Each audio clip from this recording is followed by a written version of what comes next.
আচ্ছা রিমি, এই বিকেল 4টে বাজে এখন, হ্যাঁ তাই তো? আচ্ছা ওটো ওটো ওটো ওটো।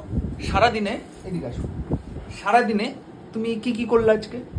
রান্না করলাম, জামা কাপড় কাচলাম। রান্না তো মা করলো, মা বললো।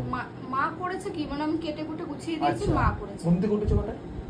কালকে পুজো ছিল পাড়ায়, তার 11টা। জন্য সারা রাত তো ঘুমাইনি, এসছি তো 11টা একটা মানুষ ঘুম থেকে ওঠার পর হাতে কাটাকে এখন 4টে বাজে, এই মাত্র খেয়ে দিয়ে আসলাম।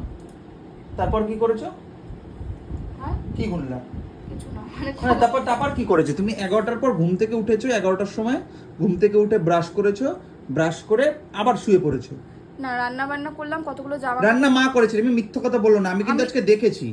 সবসময় আমার কাছে আমার সাথে মিথ্যা কথা চলবে না সেটা তোমার। বলছি না। হ্যাঁ বলো। আমি মার হাতে হাতে সব কেটে মিক্সি টিক্সি করে গুছিয়ে সবজি টবজি সব ধুয়ে দিয়েছি, হ্যাঁ। মা রান্না করলো। আচ্ছা। বাসন যা বেরিয়েছে তারপরে তুমি ওগুলো এসে আবার ধুলাম। শুয়েছো? না, তারপরে জামা কাপড় কাচলাম কেচে, তারপরে স্নান করে এখন একটু শুলাম, হ্যাঁ, মানে খেয়ে এসে শুলাম। মানে 12টা থেকে 12টা, তুমি 11টার সময় ঘুম মানে থেকে 2 উঠে, ঘন্টা 11টা, মতো 12টা, 1টা, 2টো, 3টে, 4টে, 5 ঘন্টা পর আবার শুয়েছো। কেন বলো তো, কালকে সারাটা রাত শুইনি, পুজো হচ্ছিল তখন। তুমি রোজই তো এরকম করো।